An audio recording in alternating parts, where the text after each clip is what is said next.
Legerton back with another video, and today's another segment of spilling the tea for the girlies. So you're probably watching this video because this video will literally change your life. Since we're talking about how to change your life by 2024. This year has gone by so fast, and the one thing that it's taught me is that time does not stop for us. So this is going to be a step-by-step guide on how you can change your life by 2024, and the main theme here is that you need to decide.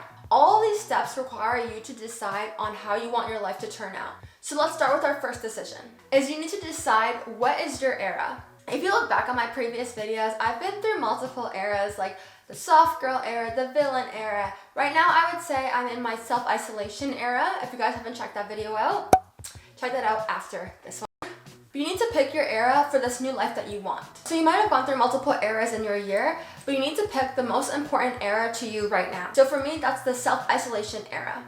Why? Because I'm trying to grind. I'm trying to get out as many YouTube videos as I can, get out as many TikToks as I can, with the goal of being monetized. So if you guys haven't subscribed, please just hit that button for me. But in this era of self-isolation and grind, it's also me being committed. So I know that I need to show up for myself and be consistent, and that requires me putting aside time to just be by myself and get the things that I need to do done. And these eras are so important because they unlock another part of yourself. Like, I knew that I needed to get out as many YouTube videos and TikToks as I could, but I always just thought that I didn't have enough time.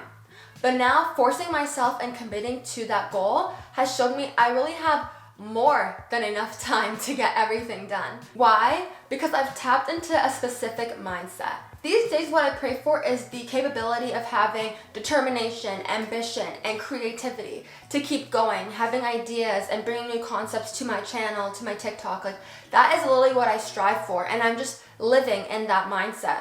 So every day, if I think of something that's unique, or I think of something that I've heard that I want to expand on, I write it down, and that's instantly another topic for me to share on one of my platforms. And the same can be taken for any goal or any era that you guys have for yourself. So now for step 2, it's who is the new you? Personally, I've changed who I perceive myself to be. I remember before, people used to tell me I was bougie or I look stush. If you guys don't know what stush is, it's uppity, like we call it stush here in Toronto. And I used to think that was such a bad thing. Like, I did not want to come across as an uppity person. But it's all in the perception of your social media. And if people don't actually get to know the real you, they would never know that you're actually not like that. And that's on them. That's not on you. And that's what I really focused in on when I decided what my new era was going to be. So now I'm more open on my social medias, like on my TikTok. I let more of my personal self out because I want people to get a better sense of who I am and not who they think I am portrayed on my social media. But if I was to say what I want myself to look like, it's to look like I'm more classy. Before, I think my social media was just all over the place. Like, I was trying a bunch of different fashions. If we're just talking about how we want to be dressed, I used to dress more streetwear. Sometimes I would wear heels, but I was really a kick girly. Lately, I do not even reach for my kicks. Like, at most, it's gonna be like a light cream Nike Dunk or my Alexander McQueen's. Like, I just don't wear the crazy kicks that I used to have. So I've just been selling everything. Like, before I would have just bought new clothes, but now that I've rationalized who I am, I know that a lot of the clothes that I have, I'm just simply not gonna wear because that is not the new me. So I'm selling them. If you guys haven't followed my Depop, please follow my Depop, check out anything that I have. But other than that, I'm just changing my fashion sense to actually fit who I see myself as now. And this can be a great confidence boost. So the first thing that you wanna fix is yourself from within. And once you fix that, it should be your outside appearance. So putting together the person that you are on the inside with who you are on the outside. And as always, this comes along with self-care. So I'm going to the gym more. As I said before, I started laser treatments, or I changed my hair color. Like, the amount of compliments I've gotten on my hair color alone of people just being like, red suits you. So if you want to change who you are, just do it.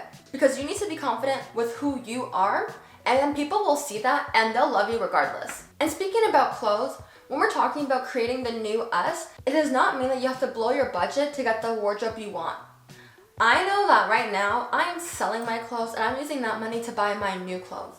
And the first place I'm buying that new clothes is from thrift stores. you cannot be too good for secondhand, especially when we're trying to make this world more sustainable. Please step away from the fast fashion. Like, you can get so many great things just from thrifting, and it costs literally a quarter of the price. And that's one thing that I had to come to terms with, because I used to be a girl that just ordered online or went to the mall. Like, I lived in the mall. And the price difference from the mall and thrift stores is like astronomical, especially for the girlies that shop at Aritzia. If you look at the material of the stuff at Aritzia, it's not worth the price that you're paying for. What you're paying for is the brand name, which we all know. So if you're okay with that, that's great. But you do not have to blow the bank in order to look good. Just keep that in mind. So now for step 3 is to decide your environment. I had a previous video about changing your environment, and you don't always have to change exactly where you are. You have to decide how you want that environment to look. The end goal is to have a stable and positive environment. In the instance of work, is your job stable? Is it a positive work culture, positive environment? Does the work motivate you? Does the workplace motivate you? Like, these are things that can create a good environment for you, or in order to find your place in your era. But aside from that, if we're actually talking about the physical environment, it is December, seasonal depression is hitting. Literally, I dread it every single year, but this is why you need to make sure that your environment makes you productive. So for me, I know that I have to do my work at my desk. If I do my work in front of a TV, if I even touch Netflix, that whole day is a wrap for me. Like, it's happened so many times recently, like the new Squid Games challenge show. Oh my gosh, I put that on like 5 episodes and I'm like, where did the time go? And I knew that I should have just gone to my room, which is my productive environment, and done my work to make sure that I felt like I fulfilled my purpose for that day. But aside from that, I've also read that with seasonal depression, you need to make sure that you're working in daylight hours. So at work, people are talking about getting happy lamps or happy lights. It's basically like the light that just filters onto your skin, so it kind of simulates the sun or lighter days, which is needed to feel happier. Or just making sure that you're getting most of your work done in daylight hours, so not waiting until the sun sets to get your work done because you're a night owl.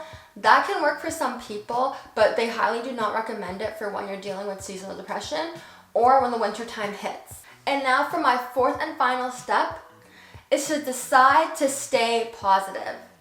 It can be so hard when we're talking about the end of year coming, and if you reflect and think about the things that you didn't accomplish, you can really find yourself being in a low mental state. Which is why we're trying to change that narrative and spin it to, let's change our life by 2024. Fill these days with things that we wanted to get done, and that we know that if we put our mind to it, at least we can either scratch the surface or put a dent in some of those dreams that we've had for this year. We have to remember that we are our own biggest critics, which is why things like positive speech are just so important to make sure we're being kind to ourselves.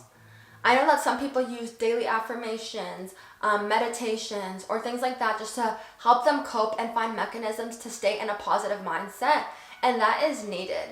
Because I've heard people be like, oh, I'm so stupid. Oh my God, I'm an idiot. Like, that does wear on you after a while. And I'll hear it and be like, why did you just say that? Like, that is just not a way that I speak to myself, because why would you say that about who you are? You're not stupid. You're not an idiot. Maybe you're a klutz sometimes. Maybe you made a mistake, but that doesn't make you dumb. And what's that saying? Dust yourself off and try again. If something doesn't work, do not dwell on the negatives. Learn from the experience and keep pushing yourself forward. And overall, I feel like us because we're trying to work towards our goals, and because we are trying to change our lives by 2024, we need to remember to be grateful. This year has been all about gratitude for me. I fulfilled a lot of the dreams and the goals that I had set up for myself. I didn't fulfill all of them, but I'm still so grateful for the ones that I did, and that I even have the perseverance to keep going. I love a challenge. I know that I can attain anything that I want in this life, and that's really the mindset that you have to have going forward. You need to be grateful for what you've already accomplished, but also have ambition to keep pushing forward. I'm really just glad that I have this opportunity to share these steps, because me telling them to you guys also instills them in me, and we're trying to change our life by 2024, and I know we can do it. Okay, but that's the end of the video. video, guys. You guys know the drill. Don't forget to like, comment, and subscribe. Comment down below any video ideas you guys have for me because I will do them. And as always, I'll see you in the next one.